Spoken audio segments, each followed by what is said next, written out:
with your host, Andrew Romanella. When you play Battle in Mario Kart and you don't turn off any of the items, there are bananas everywhere. I mean, it's like you're losing your balloons because you're slipping on bananas left and right. Bananas everywhere. What's going on, everybody? Welcome into another edition of The Rome Show here on 12ouncesports.com. Broadcasting live on YouTube, X, Roku, Amazon TV. I'm your host, Andrew Romanella. I got you for the next 30 and change. It's Friday, which I know a lot of people are always fired up about because that means it's the weekend. So we get you ready for Whatcha Watchin'. This weekend. We'll get you some good sporting events that you want to put your eyeballs on while you're relaxing Friday night into Monday morning. We got to talk Major League Baseball. Okay, the Mets have some injuries. Very exciting year for the New York Metropolitans. However, their pitching staff is dealing with some problems, especially on the starting end of that staff. Aaron Boone has signed a 3-year extension with the New York Yankees. I always wonder how the Yankees fans feel about that one. And Steph Curry went off last night. I see Kai the goalie's already writing in. Paolo dropped 40 and no one noticed. Now, people notice. Unfortunately, he just plays in Orlando. Steph was elite last night. He scored 56 and had 12 3-pointers, which was electric, which is where we will start the show today. You want to chime in like Kai the goalie, YouTube and X? It's pretty simple. The Rome Show. One is the social media for me. 12OZ Sports is the handle for everything for the mothership. You go to youtube.com/12OZ Sports, comment live on the show, or x.com/12OZ Sports and do the same. And you can get on the action. If you miss any of it, bro, the Rome Show podcast, wherever you get your podcast. So last night I said it, Steph Curry, 56 points. He hit 12 3-pointers en route to that 56-point performance. This is a wild statistic. Here's another WTF stat for the people. Steph Curry now has 26 career games where he has hit 10 or more 3-pointers in a contest. He helped lead the Golden State Warriors to a victory last night. Golden State has now won 7 of their last 8 games since trading for the one and only Jimmy Butler. So whatever Steve Kerr does in Oakland with superstars, he's had a combination of Steph Curry, Klay Thompson, Draymond Green, Kevin Durant, now Jimmy Butler, mixing in Andre Iguodala, who at the time came from Philadelphia and was the first-round draft pick that was supposed to be the second AI 2.0 in Philly and hopefully turn it around. It wasn't. Maybe not that extreme either, but he comes out. He just manages personalities, manages personnel so well. And last night, Steph Curry had another career game. And it had me asking the question, where do you rank Steph Curry all time? Where on your list of all-time great basketball players do you rank Steph Curry? Because it depends on what statistics you're looking for.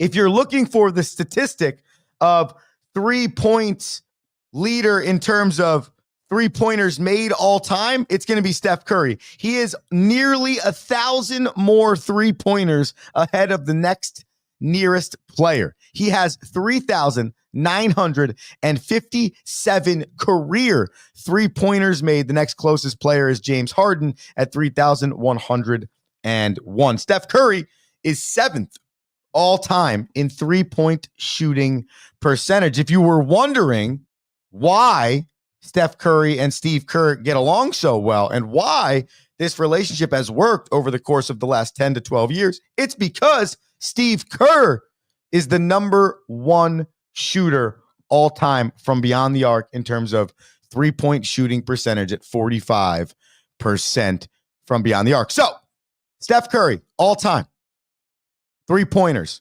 greatest ever. A lot of people say he's the greatest shooter of all time, but where do you rank him in terms of the pantheon of basketball players? Because when you look at the list of points all time, Steph Curry is 32nd all time. Now, to me, that does not matter, okay?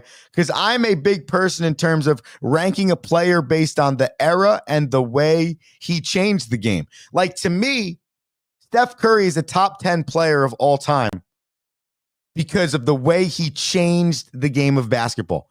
The way we watch basketball now, the speed, the excitement, the three-pointers, the distance with which players shoot the basketball, Steph Curry really took that to the next level. Now, you can look at guys like Ray Allen and others that came ahead of Steph Curry that were pure shooters from beyond the arc and say they really started it. Of course, but Steph Curry, and I say this all the time, and it's not necessarily to say he's LeBron James, but Steph Curry, much like LeBron James is, Steph Curry, much like Michael Jordan's style of basketball changed the game of basketball. When Michael Jordan came onto the scene in the 80s, it was must-watch TV. It was must-watch basketball. Now, I mentioned LeBron James, Freudian slip there, because when LeBron came out of high school, didn't go to college, and went straight to the NBA, there was a lot of hype on LeBron there too. But when I talk about this conversation, I talk about physically changing the game. And when Steph Curry came into the league, though he might not be considered as great of an all-around basketball player as LeBron James and or even Michael Jordan, the style of play with which Steph played the game, he changed it. The way he shot the three, the way he ran around the floor, the type of energy that he played with, his size, right? In regular people's standards, a big dude. In NBA standards, a small dude. And so when I look at greatest players of all time, I truly do believe, what was their impact on the game? How great were they in terms of the game of basketball? Did they move the needle in the game of basketball? And then what are the numbers? And I know the numbers matter. Do not get me wrong, okay? So I want to know, because I did a quick chat GPT of who the top 10 greatest basketball players were of all time, including, I put in there stats, winning, regular season numbers, a few other things in categories that would equate to a well-rounded picture. And the top 10 in terms of this conversation on ChatGPT starts with Michael Jordan, then LeBron James, Kareem Abdul-Jabbar, Magic Johnson, Kobe Bryant, Bill Russell, Wilt Chamberlain, Larry Bird, Shaquille O'Neal, and Tim Duncan. Now, again, that encompasses statistics, winning, overall accolades, and anything associated with being a great basketball player. They also go as far as mentioning some other players, but Steph Curry's name doesn't come up in that conversation. And so you look at the statistics, you look at some of the all-time greats. Kobe Bryant, often considered by a lot of basketball fans maybe a Mount Rushmore, or at least a top 5 guy on the ChatGPT, which is just AI, but it collects the data from the internet, don't it?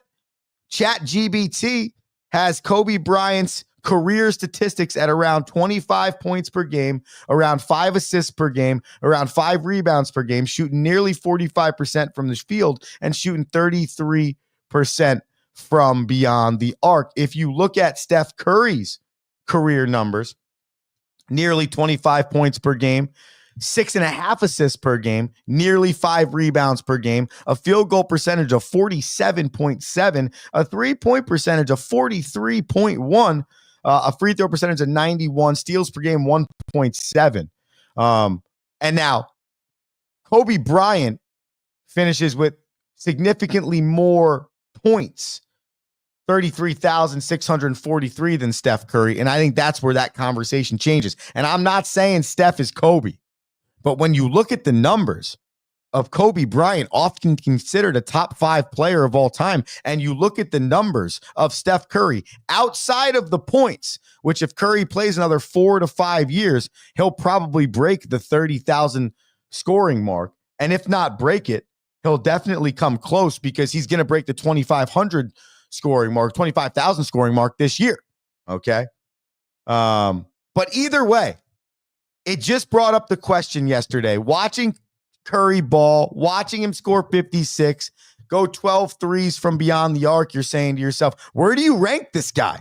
Because I personally think when you talk to people about basketball greatness, Curry is not given enough due. You might say he's the greatest shooter of all time, but when you look at the overall statistics and the overall statistics compared to other players that are already Hall of Famers and already considered top 10 in the NBA, you say to yourself, outside of all the points, right? Outside of the totality of points, Steph Curry's right there in everything else.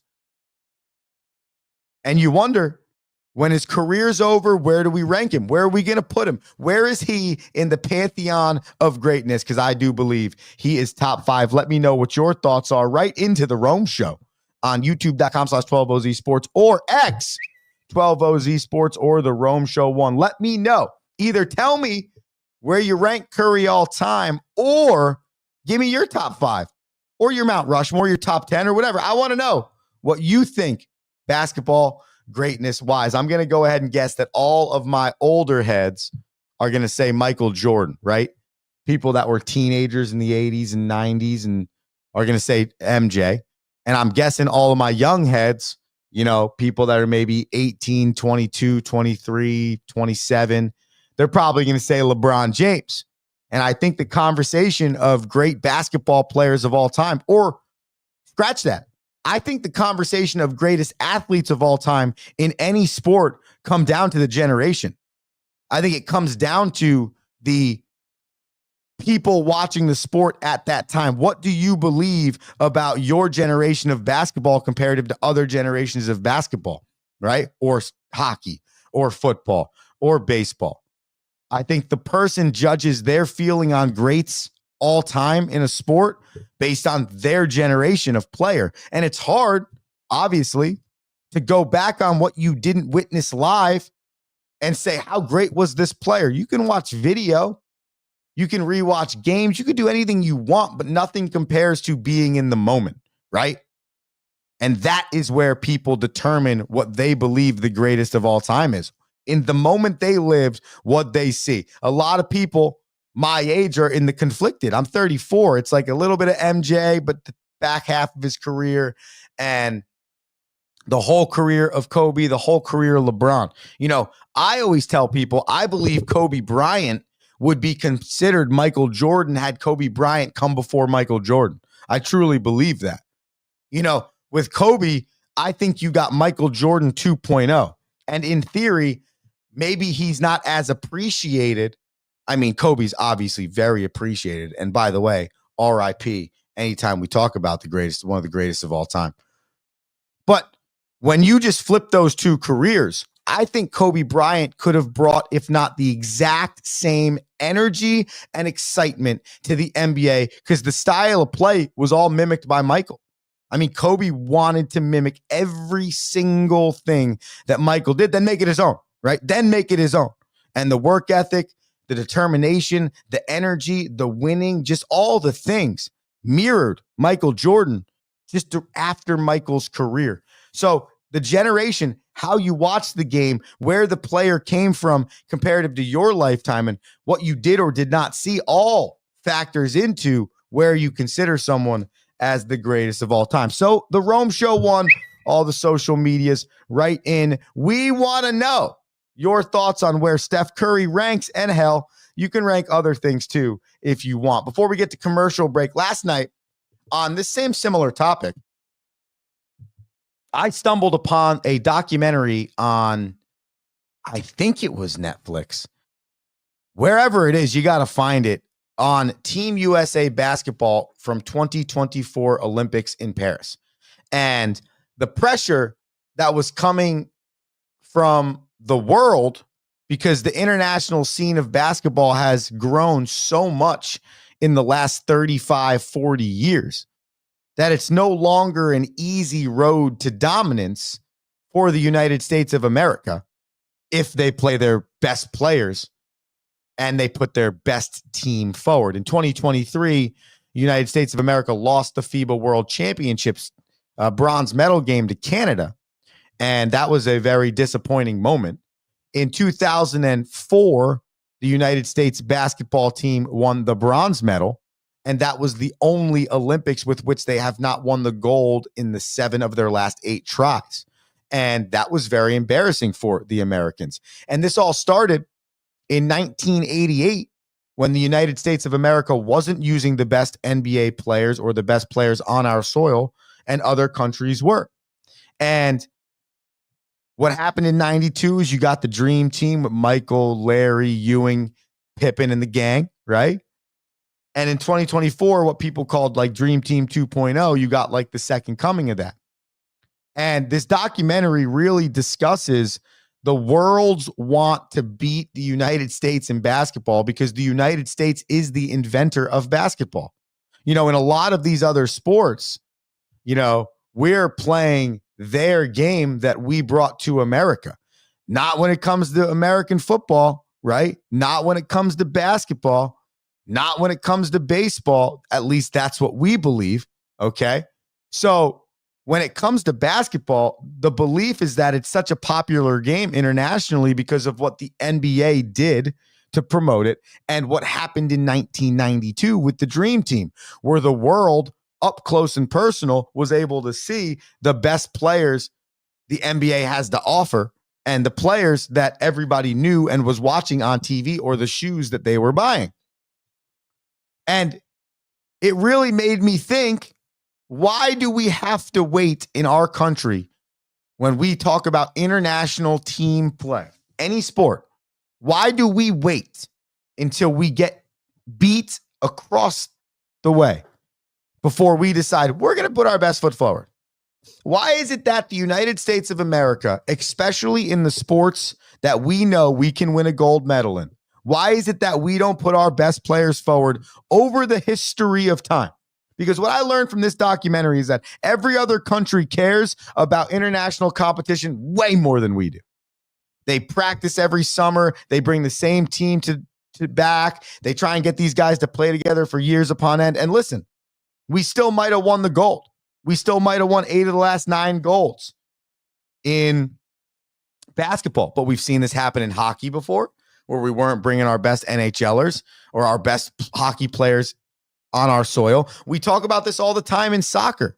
Why are we not closer in the gap in men's soccer, specifically internationally? Well, it's because the best athletes in our country aren't playing soccer, where in most of those countries, the best athletes are playing soccer, therefore increasing their ability to be great at the sport of soccer. But I highly recommend everybody go check out this documentary about the United States men's basketball team's pursuit of gold in 2024, because it really was both a statement to the world that we are still here, but also a response to the world that, hey, we don't think you're as good anymore. We actually think we could possibly be better and someone might be able to beat you. They didn't, but it really does make for an interesting conversation about where the game of basketball is United States comparative to the world. Hey, it's the Rome Show, 12OZsports.com. We'll be back after this commercial break, talking a little bit of baseball on the back end, then what you're watching this weekend. The Rome Show. You, 12OZ Sports, back after this.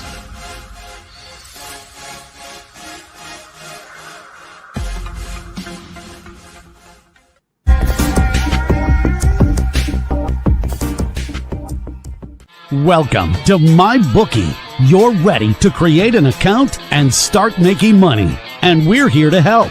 And remember, you can get a bonus of up to $1,000 on your first deposit.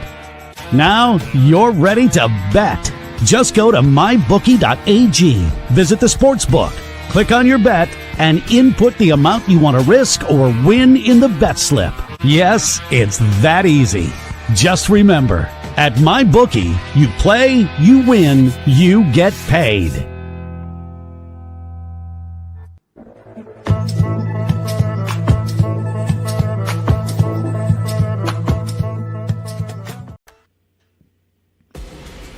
Need tickets to that next event?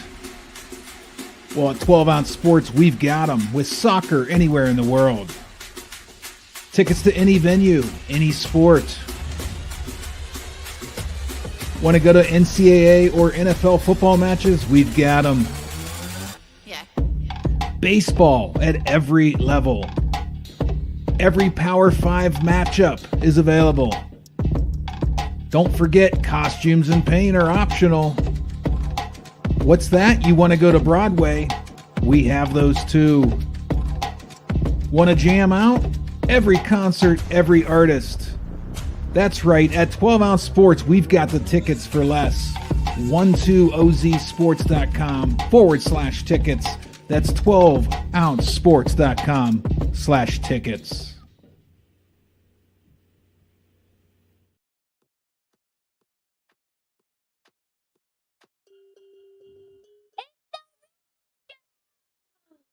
Yeah. The Rome Show. 12ouncesports.com.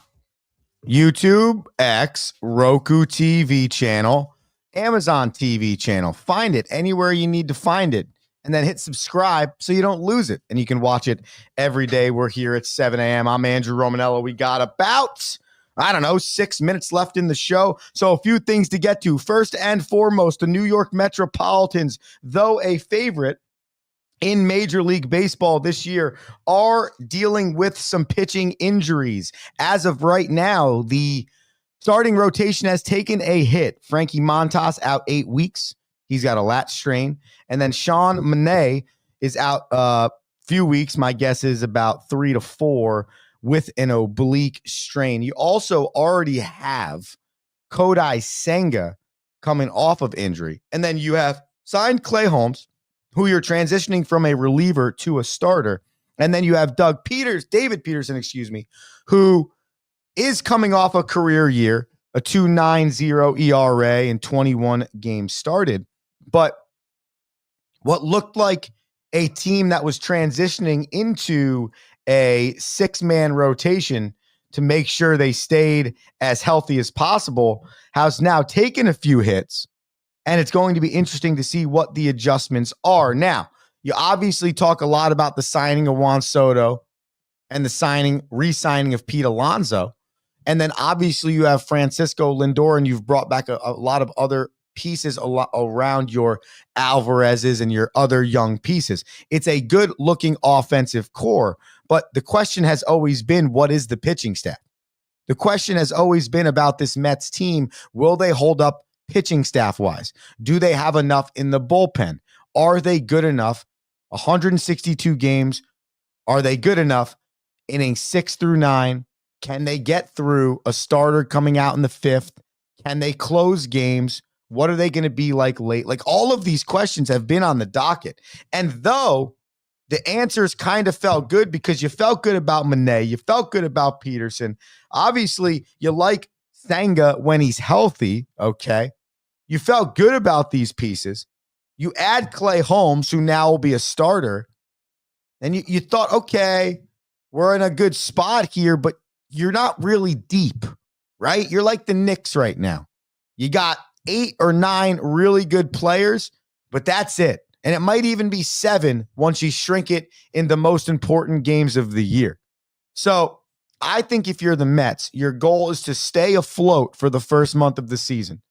Get as completely healthy as you can, pitching staff-wise. Keep the guys you have healthy, obviously, as long as you can, which is so hard in the game of baseball. And then if you can get back to that originally thought of 6-man rotation, I think that would be the move for the Metropolitans, because that might be the way you can sustain this patch of 8 weeks, 9 weeks, where 1 or 2 of your starters might be out. Plus, you just don't know in this sport, right? You just don't know. And at the end of the day, it's pitching and defense, pitching and defense. You can have the greatest offense in the league, but if you don't have pitching, you don't have defense, you really can't win. The New York Yankees have their manager, at least for the next 3 years, and what we can now consider eventually a decade. Aaron Boone is re-signed 3 years, $15 million. Listen, the Yankees are not an organization that likes a lot of change. They got out of that from George Steinbrenner to Hal Steinbrenner. They like consistency. Aaron Boone is the Mike Tomlin of Major League Baseball, okay? He's going to get you there every single year, but for some reason, you just feel like as a Steelers fan, we're not going to win the Super Bowl. And as a Yankees fan, though you want to believe, and last year they were even in the World Series, for some reason, there's that just little bit of a feeling like the Yankees aren't good enough to win the World Series, at least with Aaron Boone at the helm. I'm not saying that. That's the perception I get from the Yankees fan. So I got to believe that the Yankees fan's not necessarily that happy about this re-signing. I think it's fine. I think it's better than fine. You know why? Because he's getting you to the playoffs. He's winning you 90-plus games a year. He's dealing with injury. He's dealing with, in some cases, his front office not getting him enough pieces to actually make them a true World Series contender. So maybe he is a better manager than you think. Maybe he's getting the most out of the team. Maybe that's why we always have a negative feeling, because the fans don't feel as good about the roster, right, as they believe they should feel. And Aaron Boone then maximizes that. But then the Yankees fan believes they should always win the World Series. So they get overzealous. And now they're annoyed when Aaron Boone doesn't win them the World Series.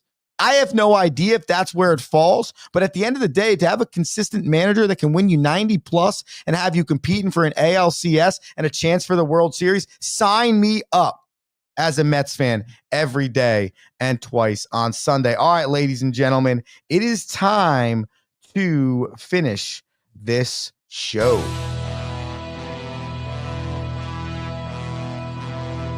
Whatcha watching? All right, what am I watching this weekend? First and foremost, Friday, 2 basketball games. Cavaliers at Celtics and Knicks at Grizzlies. The Cavs and Celtics might be a preview of what the Eastern Conference Championship could be like in a few months. 2 of the Eastern Conference and NBA's best teams. Boston is favored in this game by -2.5. I'm also going to give you my banana picks at this same time. I'm going to take Boston at the -2.5. Knicks at Grizzlies could be, who knows, what a wild NBA Finals matchup this could be, but it would be cool if it was nonetheless. Knicks are underdogs in this game by 3.5. I wanted to take that, but I'm going to go with the Grizzlies favored by 3.5 at home. I just think right now, Grizz are playing really well. And the Knicks, though, in a good place as a team. Karl-Anthony Towns a little banged up. They need Mitchell Robinson back. So we'll see. But I got Boston -2.5 Friday, Grizzly -3.5 Friday. Check those games out at 7:30 and 8 p.m. What else am I watching? I'm going to the ice on Saturday. I'm watching 2 of the game's best, Tampa Bay and Washington. When? Oh, it's a matinee, 12:30 in the afternoon on ESPN. This is going to be a great game. Check it out, Tampa at Washington. Plus, you get to check out the Alexander Ovechkin pursuit of Wayne Gretzky's all-time goals record. So that's really cool. Then finally, we've mentioned this before on the show, okay? College gymnastics. It's Friday Night Heights. It's tonight. It's going to be electric. I went on yesterday and checked out the rankings for college women's gymnastics. Here's the deal. The top 4 teams are separated by 0.4 of a point on their team overall score. There is a different team in the top position of each apparatus in terms of gymnastics. That's reckless abandonment. And then a different person that's leading the all-around overall score total in gymnastics. If you go to the top 7 teams in college gymnastics, they're separated by 0.6 of a point. Number 1 in the country, OU, number 7 in the country, separated by 0.6 of a point. You're going to get some of that gymnastics tonight. Alabama at Arkansas, top 20 matchup. Oklahoma at Auburn, top 10 matchup. And then you got some mixes around, some 3-team sets, some 4-team sets. It's a lot going on a Friday, but it's Friday Night Heights and it's awesome. So that is Whatcha watching? Those are also my bananas, and that's also, ladies and gentlemen, what we call the Rome Show on a Friday. Hope you enjoyed it. Hope you guys have a great weekend. We love when you tune in. We love when you follow. We love when you write in. Just keep supporting the show. If you missed any of it, hit the podcast wherever you listen to the podcast. I'm Andrew Romanella. You have an electric weekend. And yeah, I don't know. Peace. Thank you for listening.